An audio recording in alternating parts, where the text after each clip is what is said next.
Assalamualaikum warahmatullahi wabarakatuh. Halo, annyeong. Perkenalkan, nama aku Rangga Artias.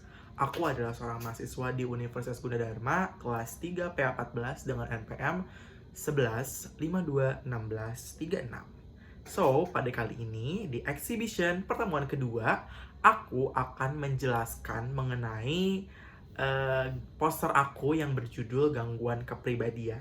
Materi ini tuh materi yang paling aku suka karena di sini aku bisa mengenal banyak sekali kepribadian orang yang agak unik ya. Jadi kayak wah ternyata ada ya orang yang kayak gini gitu. Jadi aku suka banget di antara 3 exhibition, aku paling suka pertemuan ini karena ini menarik untuk dibahas gitu. Nah, sebelum itu kita perlu mengenal dulu dong yang namanya gangguan kepribadian itu apa sih? Aku akan menjelaskan mengenai gangguan kepribadian. Gangguan kepribadian atau personality disorder adalah kondisi ketika seseorang memiliki pola pikir dan perilaku yang tidak sehat. Jadi itu tuh kondisi di mana seseorang kondisi di mana seseorang memiliki pola pikir dan perilaku yang tidak sehat. Jadi pola pikir dan perilakunya tidak sehat. Saat mengalami gangguan kepribadian ini, seseorang akan merasa kesulitan untuk berhubungan dengan orang lain. Makanya disebut gangguan karena mengganggu keseharian dari orang tersebut gitu. Nah, selanjutnya itu ke jenis-jenis nih, jenis-jenis. Selanjutnya itu ke betul sekali klasifikasi lah ya, jenis-jenis sama klasifikasi agak mirip, jadi aku agak bingung gitu. Jadi mungkin kita bisa bilang klasifikasi untuk gangguan kepribadian ini. Nah, gangguan kepribadian ini tuh klasifikasinya sebenarnya ada banyak. Menurut beberapa sumber itu beda-beda. Cuman kali ini aku ngambil dari PPT-nya Mbak, dan Mbak juga ngambil dari ngambil dari DSM. So, aku ngambil dari DSM. Berdasarkan DSM itu gangguan kepribadian itu dibagi menjadi 3 klaster. Klaster A, klaster B, dan klaster C. Klaster A itu berisi 3 gangguan kepribadian.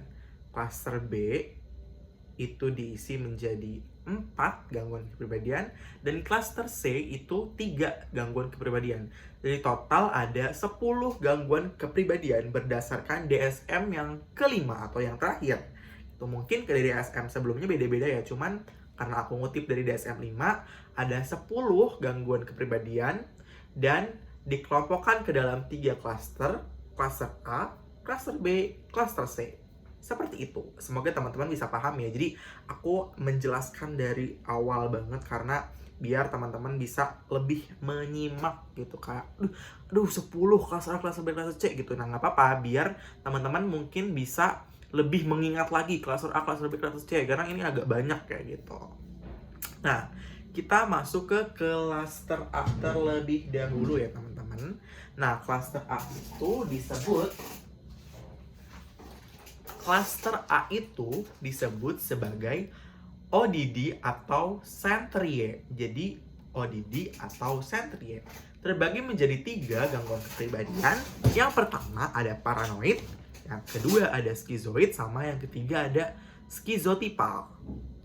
Oke, kita bahas dari yang pertama dulu. Paranoid. Jadi, paranoid itu adalah gangguan di mana seseorang tidak percaya akan orang lain. Jadi, dia itu bisa tidak percaya kepada orang lain, bahkan secara berlebihan dan tanpa alasan. Itu untuk paranoid. Yang kedua ada skizoid. Nah, skizoid itu adalah gangguan kepribadian di mana seseorang membatasi ekspresi dan emosi. Jadi dia itu membatasi gitu cara dia untuk berekspresi. Jadi dia terlalu diam gitulah ya. Terus ini juga terjadi berlebihan sehingga dia tidak ingin berhubungan dengan orang lain. Oke, cuman ini lebih ke membatasi ekspresi ya, karena gangguan yang tidak ingin berhubungan dengan orang lain tuh ada gangguan lainnya gitu. Jadi beda ya, bisa dibedakan karena ini lebih membatasi ekspresi dan juga emosinya.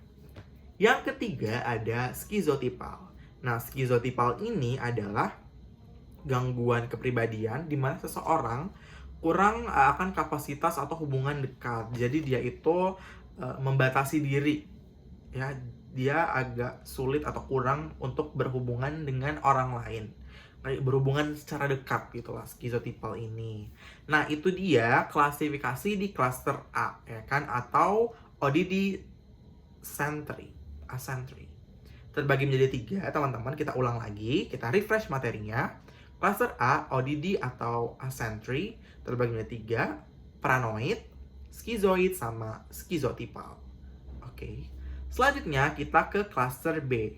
Nah, cluster B itu mengenai dramatic gitu. Jadi dia itu,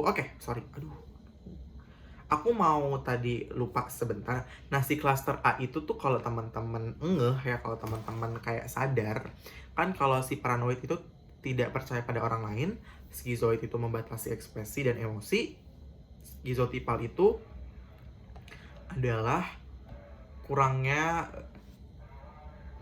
kapasitas atau hubungan dekat, yang dimana tiga-tiganya itu berhubungan dengan orang lain dan juga pikiran. Jadi teman-teman, mungkin aku mau ngasih note, jangan sering-sering overthinking, ceritakan apa yang teman-teman ceritakan, dan jangan sering memendam beban, biar teman-teman bisa bercerita ke teman-teman kalian atau mungkin ke orang-orang yang teman-teman percaya.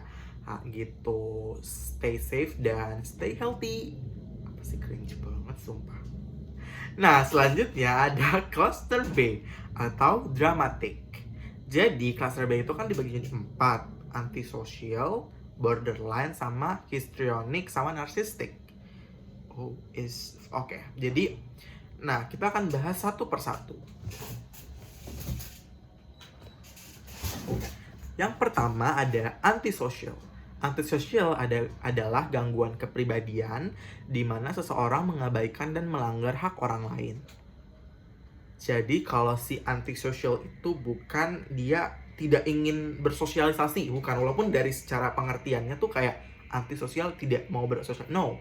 Tapi antisosial itu kayak semacam sosiopat yang dimana dia itu mengabaikan dan melanggar hak orang lain. Jadi dia tuh nggak mikirin orang lain gitu, kayak semau-maunya dia tuh egois orangnya. Terus dia itu juga gak pernah merasa bersalah atas apa yang telah dia lakukan. Itu tuh antisocial. Kalau yang kedua ada borderline. Borderline ini itu adalah gangguan kepribadian di mana seseorang itu hubungannya tuh tidak stabil dan berhubungan dengan citra diri. Dimana si borderline ini tuh kalau marah-marah nih suka meledak-ledak. Nah, kebetulan aku pun punya tante yang dia itu mengidap borderline.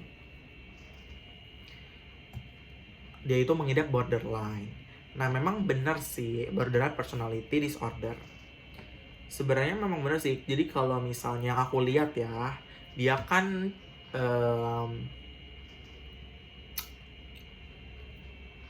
konsultasinya tuh ke psikiater, jadi dia tuh konsumsi obat yang pertama. Yang kedua, dia itu juga kalau marah-marah, kalau misalnya lagi bukan kumat ya, dia bahasanya kumat nggak tuh? Relapse mungkin ya, aduh bahasanya keren banget tuh, relapse. Kalau dia sedang mengalami fase tersebut atau episode tersebut ya, dia tuh emang cenderung moody, terus dia tuh kadang kayak marah-marah gitu, dan marah-marah itu kayak meledak-ledak gitu. Jadi kita sebagai orang-orang terdekatnya juga harus mengerti dan bisa memahami kalau memang tante aku ini mengalami borderline personality disorder. Jadi buat kalian yang mungkin punya teman, saudara, atau mungkin kerabat, orang terdekat yang kalian kenal juga mengalami salah satu gangguan kepribadian ini, mohon berikan dukungan dan pengertiannya ya teman-teman. Gitu cerita dari tante aku yang mengidap borderline personality. Selanjutnya ada histrionic. Nah, kalau si histrionic ini adalah gangguan kepribadian di mana seorang itu butuh perhatian yang berlebihan gitu. Nah, gangguan histrionic ini juga biasanya tuh orang tersebut tuh bergantung kepada orang lain. Jadi dia itu nggak bisa, butuh banget yang perhatian lah gitu. Biasanya sih kayak hal ini itu terjadi karena masa kecilnya. Jadi kayak mungkin ketika kecil terlalu diperhatikan, dan ketika dewasa tuh dia kehilangan akan perhatian itu, makanya dia bisa jadi mengidap gangguan histrionik ini gitu. Selanjutnya itu ada narcissistic. Kalau narcissistic ini adalah orang yang mengalami gangguan kepribadian yang butuh afirmasi dan kurang empati. Jadi dia tuh narsis, dia tuh pengen jadi transcender, dia tuh pengen jadi pilar utama gitu. Nah, biasanya tuh orang yang narsistik ini itu cowok, karena kan cowok itu kalau teman-teman tahu tuh haus akan pujian gitu. Mereka tuh ketika menerima pujian atau validasi dari orang tuh kayak wah, kayak gue keren gitu. Jadi makanya mostly ya, tapi nggak semua orang yang punya narcissistic personality disorder itu adalah pria, walaupun nggak semuanya. Itu adalah mengenai cluster B. Seperti biasa kita akan refresh materi lagi. Nah, cluster B ini namanya itu dramatic. Terbagi menjadi 4, antisosial, borderline, histrionic, sama narcissistic. Diingat-ingat ya teman-teman. Selanjutnya ada cluster C. Nah, atau biasa disebut anxious atau fearful. Kalau yang tadi dramatik, karena kan berhubungan dengan kayak drama terlalu berlebihan lah ya. Kayak kalau dari kata-katanya drama kan kayak melebih-lebihkan. Jadi entah itu kurang akan perhatian, kayak dia tuh butuh banget akan perhatian, terus butuh afirmasi, ya kan, kayak butuh kurang empati. Jadi kalau si narsistik itu ada juga, kalau borderline itu dia tidak stabil amarahnya, emosinya. Terus kalau si antisosial itu melanggar hak orang lain, dimana itu tuh kayak melebih-lebihkan gitu loh teman-teman. Kalau selanjutnya tuh cluster C itu dengan anxious atau fearful, yang berhubungan dengan ketakutan atau anxious atau fearful ini.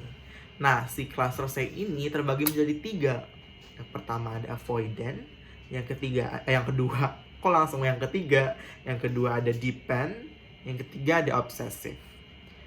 Oke, kita akan bahas dari poin yang pertama dulu.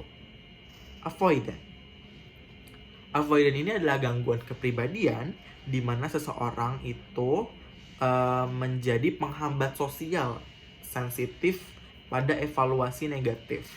Jadi si avoidant itu tuh gangguan yang biasanya itu perilakunya itu tertahan lama dan berkaitan dengan perasaan yang tidak mampu. Dia tuh terhambat untuk sosial, susah untuk bergaul gitu. Terus kepekaannya itu peka banget sama penolakan. Jadi takut itu yang mengakibatkan hubungannya dengan lingkungan atau situasi kerjanya tuh buruk. Itu avoidant. Karena kan balik lagi, kalau cluster C itu kan berhubungan dengan ketakutan. Jadi ini dia. Jadi itu susah untuk bergaul lah, sensitif gitu, apalagi terhadap penolakan biasanya. Itu dari si avoidant. Selanjutnya ada si depend. Kalau si depend ini adalah gangguan kepribadian di mana seseorang tersebut itu bergantung kepada orang lain atau manja. Jadi beda sama histrionik ya. Kalau histrionik itu kan dia butuh akan perhatian yang secara berlebihan. Kalau ini tuh bergantung pada orang lain, manja lah ibarat kata gitu. Kalau si depend, perbedaannya udah jelas ya. Selanjutnya itu yang ketiga atau yang terakhir di cluster saya ini ada obsesif. Kalau obsesif itu ya sama kayak katanya itu kan obsesif, berarti obses, dimana dia perfectionist. Dia tuh terlalu obsesif, pengen banget gitulah, pengen banget gitu. Pokoknya dia terlalu obses, itu perfectionist, dan dia selalu mengkontrol. Itu adalah poin ketiga. Jadi di cluster C ini kan ada 3 nih. Ada avoidant, ada depend, sama obsessive. Aku mau refresh lagi tentang si depend. Kalau si depend itu tuh kondisi ketika seseorang memiliki kecemasan berlebihan, terlalu cemas karena kan takut nih, cenderung tak beralasan, dan biasanya tidak dapat melakukan hal sendirian. Jadi dari 3 poin dari cluster C ini tuh berhubungan dengan fearful sebenarnya teman-teman, dengan anxious. Karena kan yang avoidant itu kan dia juga sensitif, susah bergaul, ketakutan akan penolakan gitu. Kalau si depend kan dia bergantung orang lain, manja. Kalau nggak ada orang lain tuh dia takut gitu. Terus kalau obsesif kan perfectionist, dan dia itu pokoknya obsesif, ini mas semuanya itu melibatkan ketakutan. Jadi setiap poinnya itu berhubungan dengan namanya teman-teman. Oke, itu. Nah, kita refresh materi lagi biar teman-teman bisa lebih paham. Yang pertama itu mengenai klasifikasi ada cluster A, ODD, eccentric. Ada cluster B, dramatic, sama cluster C, anxious. Cluster A, ODD, terdiri dari 3, ada paranoid, skizoid, sama skizotipal. Cluster B, dramatic, terdiri dari 4, antisocial, borderline, sama histrionic dan narcissistic. Cluster C, anxious atau fearful, terdiri dari 3, avoidant, dependent, sama obsessive. Itu adalah klasifikasi menurut DSM yang kelima tentang gangguan kepribadian. Selanjutnya kita akan membahas mengenai satu lagi sebenarnya. Ada satu lagi yang unik sebenarnya teman-teman. Jadi ada yang namanya personality change to another magical conditional. Wah, namanya panjang banget nih ya, pusing. Jadi kita ulang lagi. Personality change to another magical conditional. Jadi ini itu adalah gangguan yang tidak termasuk pada cluster tipe labil, agresif, tidak terhambat itu.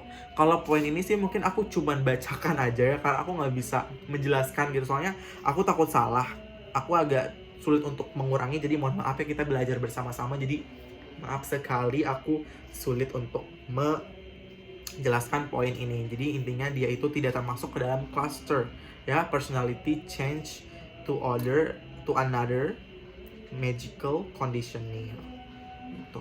Nah itu mengenai pengertian dan klasifikasi yang agak rumit ya sebenarnya, tapi nggak apa-apa.